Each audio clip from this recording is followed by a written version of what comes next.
Cuán firme cimiento se ha dado a la fe. A través de la Biblia, un análisis de la Biblia libro por libro que le ayudará a crecer espiritualmente. Estos estudios fueron diseñados por el Dr. J. Vernon McGee. Acompáñenos en este fascinante recorrido a través de la Biblia. La palabra de Dios. Jonás capítulo 2, verso 7 dice: Cuando mi alma desfallecía en mí, me acordé de Jehová, y mi oración llegó hasta ti en tu santo templo.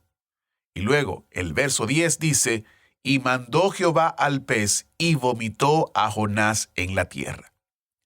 ¿Es posible vivir 3 días y 3 noches dentro de un pez? Y mientras responde esa pregunta, considere esta. ¿No fue posible para el Dios que resucitó a Jesús de entre los muertos hacer lo mismo por Jonás? Bienvenidos a través de la Biblia, el programa donde conocemos a Dios en su palabra. Soy su anfitrión, Heiel Ortiz. Estamos en el libro del profeta Jonás, viendo uno de los eventos más conocidos de este profeta, Jonás en el vientre del gran pez. Mucho se ha especulado cuál tipo de pez pudo haber sido, pero más importante que el tipo de pez es la obra que Dios está haciendo en la vida y el corazón de Jonás. Dios buscaba el arrepentimiento. ¿No es maravilloso pensar que Dios utilizará los medios necesarios para que nos arrepintamos? Como usted sabe, nuestra misión es llevar la palabra entera al mundo entero, y lo hacemos a través de diferentes plataformas. Una de las plataformas que tenemos es nuestro canal oficial de YouTube. Aquí le tengo el comentario que nos dejó Miguel luego de ver la entrevista del maestro Samuel Montoya. Qué gusto inmenso me da conocer a Samuel Montoya. Lo vengo escuchando hace 27 años ya, y fue y es y será de gran bendición para mi vida espiritual. Siga así, mi hermano. Jesús, el Rey Justo, tiene guardada una corona para usted. Un gran abrazo desde Guayaquil, Ecuador. Si aún usted no ha visto la entrevista o no se ha suscrito a nuestro canal oficial, le invitamos a que nos busque en YouTube. Nuestro nombre es A Través de la Biblia Oficial. Cuando usted vea el autobús y un video dando la bienvenida del maestro Samuel Montoya, usted ha llegado al canal. Suscríbase y sea parte de nuestra comunidad. También tenemos este testimonio de Leonardo en Argentina, quien escucha por internet. Escucho el programa hace muchos años, desde el año 1997. Yo estaba en prisión y escuchaba el programa a través de la Radio Colonia de Uruguay, y me hizo entender y ver muchas cosas buenas para mi vida, y entregué a Jesús mi vida. Y hasta ahora escucho por internet. Les deseo muchas bendiciones. Es mi oración. Leonardo de Argentina. Usamos los medios de comunicación para llevar estos estudios, orando para que Dios siga alcanzando a más personas con su palabra. Encuentre todas las maneras en las cuales usted puede escuchar el programa visitando a través de la Biblia.org/escuchar. A través de la Biblia.org/escuchar. ¿Qué tal si iniciamos nuestro tiempo en oración?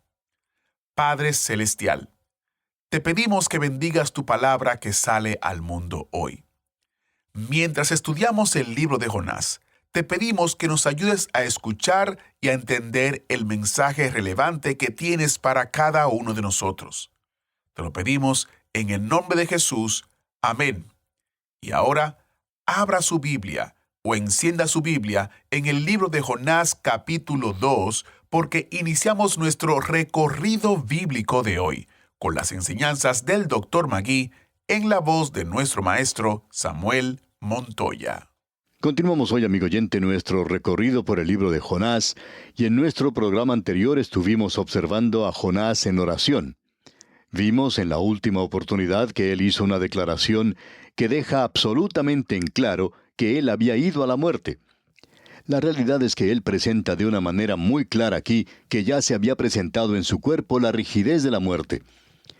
En el versículo 6 él nos dice, «Mas tú sacaste mi vida de la sepultura». Y la sepultura habla de corrupción, y la corrupción es muerte. Así la usó Pedro en el día de Pentecostés, y dijo que el Señor Jesús no había visto corrupción. Él no probó eso para nada. Él es el único que no tuvo que pasar por ese estado. Por tanto, lo que tenemos aquí es, según nuestro juicio, una declaración muy definitiva de que este hombre en realidad había muerto, y que el milagro aquí es la resurrección. Es un milagro mucho más grande, por cierto, que si él hubiera estado vivo dentro del pez. En nuestro programa anterior dijimos que era posible que un hombre viviera dentro de un pez grande, como una ballena, por ejemplo. Ahora tenemos algo aquí que queremos que usted note. Está en el versículo 7 del capítulo 2 y dice, «Cuando mi alma desfallecía en mí, me acordé de Jehová, y mi oración llegó hasta ti en tu santo templo». Aquí él está diciendo que su alma estaba desfalleciendo. Creemos que esa sería una explicación normal. Pensamos que cuando este hombre fue tragado por ese pez, él estaba muy asustado. Inmediatamente comenzó a clamar a Dios para que le librara. Y luego él se encontró deslizándose por el esófago de ese pez hasta llegar al estómago. Y como dijimos anteriormente, hay algunos de estos peces que tienen 4 estómagos y no sabemos a cuál de ellos fue él a parar. Pero él cayó en uno de ellos y vivió allí por unos cuantos minutos, y él dice que su alma desfallecía dentro de él. Usted bien se puede imaginar eso. Quizá pasaron 4 o 5 minutos antes de que él perdiera el conocimiento, y antes de que eso sucediera, él dice, «Me acordé de Jehová». Fue entonces cuando él hizo esta oración. Y no nos diga, amigo oyente, que él hizo esa oración en el 3er día, después de haber pasado 3 días allí bajo convicción y examen de su vida. Antes él había dicho que las aguas le habían rodeado hasta el alma, y ahora él dice que su alma desfallecía dentro de él. Esto quiere decir que él perdió el conocimiento dentro de ese pez. Y luego él dice, «Y mi oración llegó hasta ti en tu santo templo». Él dice que eso sucedió antes que él perdiera el conocimiento, que era el siguiente paso. Y luego él murió. Pero este hombre ya había hecho su oración. Luego él hace una observación aquí, y es una de las muchas máximas que encontramos en la palabra de Dios. Leamos el versículo 8. «Los que siguen vanidades ilusorias, su misericordia abandonan». Hemos tratado de obtener una buena explicación de este versículo, y debemos decir que ante nosotros tenemos otro de esos versículos para los cuales no podemos lograr una explicación satisfactoria. Tenemos entonces que dar la nuestra propia. Creemos que aquí tenemos un gran principio. Vanidad. Observar aquello que es vacío, aquello que es vano, aquello que es nada más que un sueño que no va a realizarse. Y luego, un vacío engañador. Y Jonás dice aquí, «Su misericordia abandonan», la única misericordia que podían haber obtenido. Y Jonás dice, «Yo clamé al Dios vivo y verdadero. Yo ya no estoy apartado de él, huyendo a Tarsis, porque no me gusta Nínive, porque aborrezco a los de Nínive y no quiero que sean salvos, así es que estoy corriendo en dirección opuesta». Ahora, él dice que está enfrentándose a la realidad. Está tratando con este problema de una forma muy directa, por cierto. Este hombre dice, «Tengo que arreglar las cosas directamente con Dios. Tengo que clamar a Él. Tengo que apelar a su misericordia, y he visto que Él es misericordioso para conmigo». Luego él demuestra su gratitud diciendo en la primera parte del versículo 9, «Mas yo con voz de alabanza te ofreceré sacrificios». Y amigo oyente, no creemos que usted y yo podamos siquiera concebir el agradecimiento, la alabanza que se encontraba en el corazón de este hombre cuando finalmente ese pez le vomitó en tierra seca. Él se encontraba en una situación desaliñada, por cierto, pero aún así, él elevó su voz de agradecimiento y alabanza al Dios que le liberó a él, que le levantó de entre los muertos. Y aquí dice en la segunda parte del versículo 9, «Pagaré lo que prometí». ¿Y sabe usted, amigo oyente, lo que él prometió? ¿Puede usted imaginarse qué fue? Él dijo, «Iré a Nínive». Antes él había dicho que no quería ir a Nínive, pero ahora cambió su forma de pensar. Fue Dios quien cambió su forma de pensar. Y ahora él ha hecho esta promesa, y él dice, «Iré a Nínive». Amigo oyente, el Señor trata con nosotros de esa manera también. Quizá no nos haga pasar a través de un pez, pero nos da otras cosas, y cosas por las cuales no podemos echarle a Él la culpa. Debemos aprender las lecciones que Él tiene para nosotros, y debemos estar preparados para decir lo mismo que dice el profeta. Debemos estar agradecidos para con Él por permitir que eso nos suceda y luego por librarnos de eso.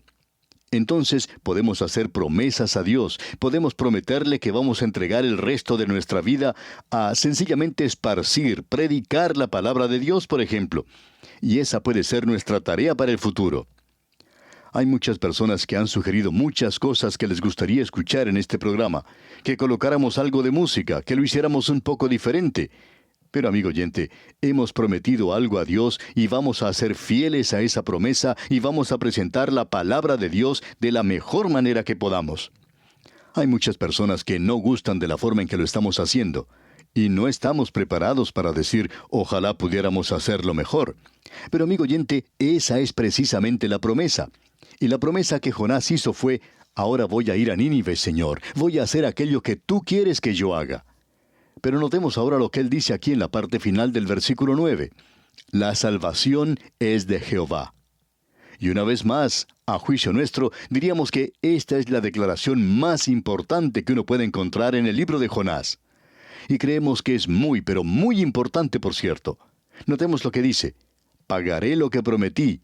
La salvación es de Jehová. Esa es la liberación, amigo oyente. Hay dos cosas en cuanto a esto que necesitamos saber. Que la salvación es la obra de Dios para nosotros. La salvación nunca es la obra del hombre para Dios.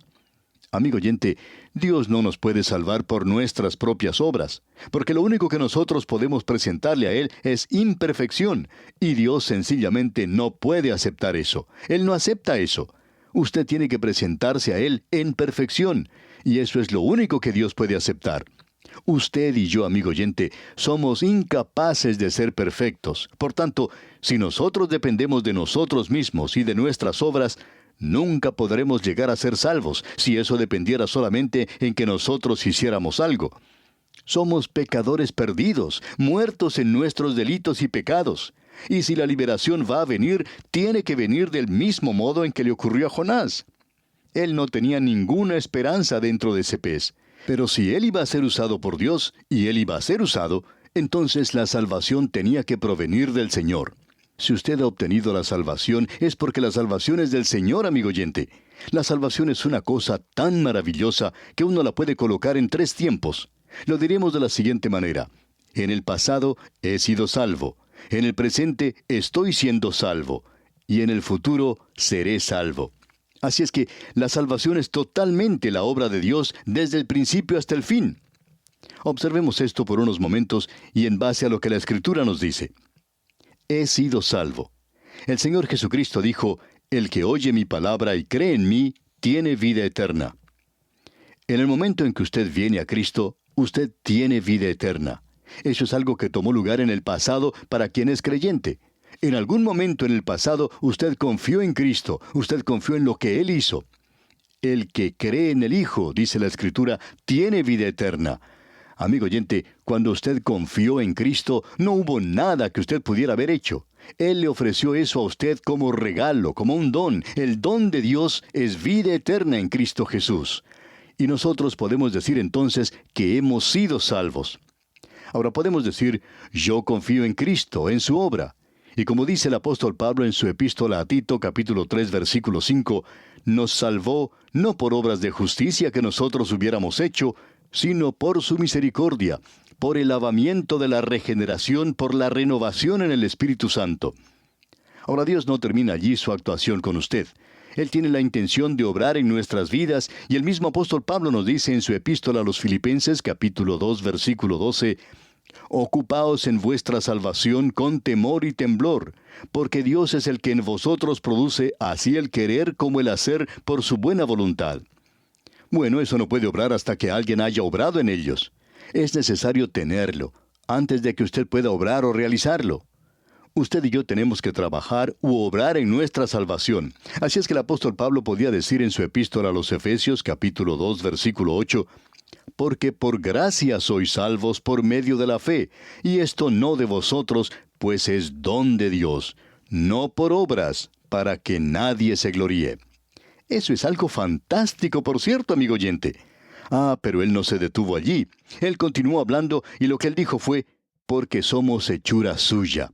¿Nosotros somos obra de su mano? Sí, amigo oyente. Dice Pablo, porque somos hechura suya, creados en Cristo Jesús para buenas obras.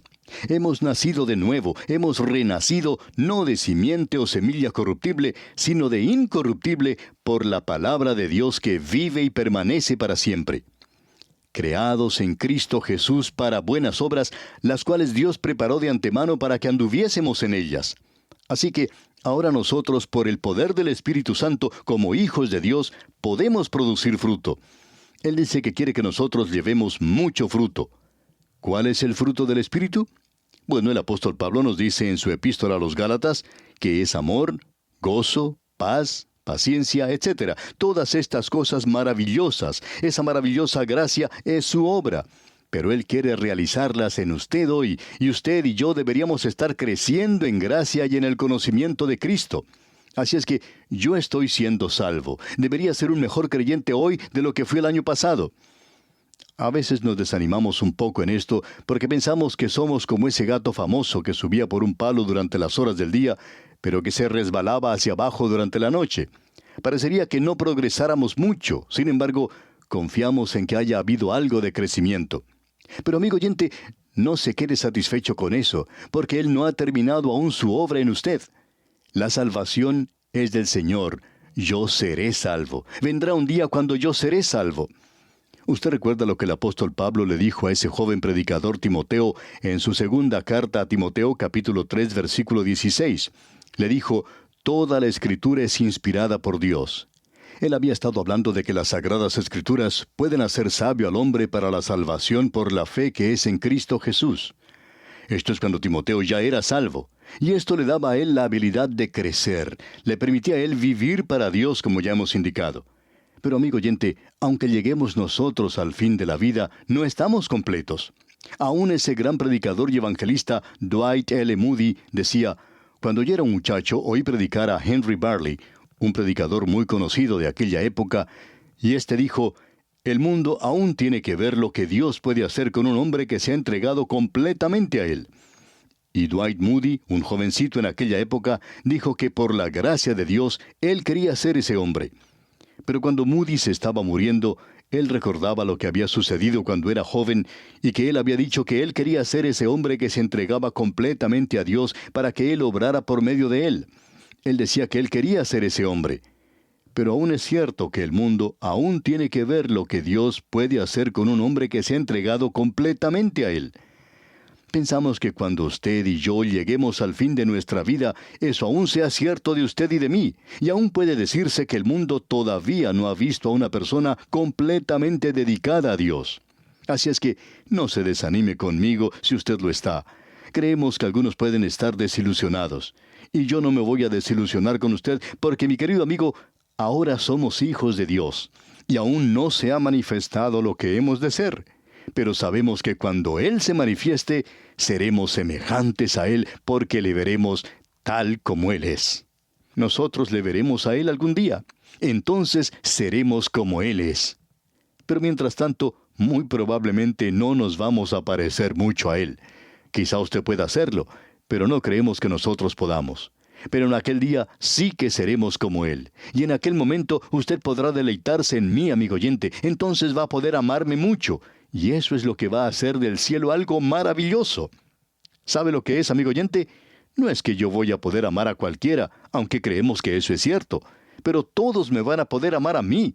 Y eso va a ser algo realmente maravilloso cuando usted llegue al cielo, porque usted va a ser esa clase de persona. Esto, repetimos, es una declaración maravillosa. La salvación es de Jehová. Eso es mencionado en el Antiguo Testamento, aquí en el libro de Jonás. ¿Sabe usted dónde un hombre tuvo que aprender eso? Él lo aprendió cuando fue tragado por un pez, cuando fue vomitado, y entonces él podía hacer esta declaración. Volviendo ahora al capítulo 2 que estamos estudiando, leamos el último versículo de este capítulo, el versículo 10. Y mandó Jehová al pez, y vomitó a Jonás en tierra. Alguien dijo que ni siquiera el pez pudo digerir a Jonás, un profeta que se había apartado de Dios. Pero ahora él es una persona diferente. Él está cumpliendo una promesa a Dios de que él va a ir a Nínive. Y con esto llegamos al tercer capítulo de este maravilloso libro. Y solo vamos a poner nuestro pie en el umbral de este capítulo. Regresemos a observar nuestro itinerario. En un itinerario hay 3 cosas que son de importancia: el destino del avión o del tren, y que uno se suba al correcto. Luego la hora cuando uno sale, y finalmente la hora de llegada. Pues bien, en el capítulo 1 encontramos que el destino era Nínive. Él sale de Israel y llega al pez. En el capítulo 2, su destino todavía es Nínive. Él sale del pez y llega a tierra firme. Ahora llegamos al capítulo 3. Su destino sigue siendo Nínive. Él sale de la tierra firme y va a llegar a Nínive. Y con esto llegamos a este tercer capítulo. Los primeros 2 versículos dicen: Vino palabra de Jehová por segunda vez a Jonás, diciendo: Levántate y ve a Nínive, aquella gran ciudad, y proclama en ella el mensaje que yo te diré. Tenemos tiempo solamente para mencionar una cosa aquí. En nuestro próximo programa vamos a regresar a estos versículos. Pero lo importante aquí es que vino palabra de Jehová por segunda vez a Jonás. En cierta ocasión un predicador estaba hablando del libro de Jonás y entre la audiencia se encontraba una maestra de escuela. Esta persona siempre traía algunas preguntas a cada sesión. Y usted sabe que a veces es muy difícil responder esas preguntas que hacen las maestras. Pues bien, un día ella hizo esta pregunta. Supongamos que Jonás regresó otra vez a Jope y consiguió comprar otra vez un pasaje para ir a Tarsis. ¿Qué hubiera sucedido entonces? Bueno, el predicador no había escuchado nunca una pregunta desde ese punto de vista y decidió dar a la maestra una respuesta de la mejor manera que pudo, y creemos que es una buena respuesta. Le dijo que habría un segundo pez esperando a Jonás. Ahora, la verdad es que eso no fue necesario porque Jonás había aprendido su lección. Él se estaba dirigiendo a Nínive. Sin ninguna duda, él se estaba encaminando hacia esa ciudad. Así es que él saca un pasaje por avión o cualquier clase de transporte y se dirige a Nínive, y está en camino a esa dirección igual que el hijo pródigo. Ahora supongamos que este hijo pródigo, después de haber pasado ya 1 año y de haber regresado a la casa de su padre, dijera otra vez: Padre, quiero irme a una provincia lejana. ¿Piensa usted, amigo oyente, que el padre le hubiera castigado? Pensamos que podría haber sido así, pero lo interesante es que este joven no quería ir más a una provincia lejana. ¿Por qué? Porque él es el hijo del Padre, y él no quería ir a parar otra vez a la pocilga. Los hijos de Dios pueden ir al pecado, pero de seguro que no van a vivir en pecado. Pero cuando usted vive en el pecado, amigo oyente, es lo mismo que ser un cerdo. Los cerdos viven en la pocilga, pero los hijos de Dios viven en la casa del Padre. Esto es así de sencillo, amigo oyente. Y es también así de importante. Ahora, vino palabra de Jehová por segunda vez a Jonás. Y vamos a ver, Dios mediante, en nuestro próximo programa, qué es lo que significa esta expresión por segunda vez. Esa frase ha llegado a ser para algunas personas la declaración de mayor significado que se encuentra en las Escrituras. Y esperamos que esto sea una realidad para usted en nuestro próximo programa, porque hay muchas personas que necesitan esto en el presente.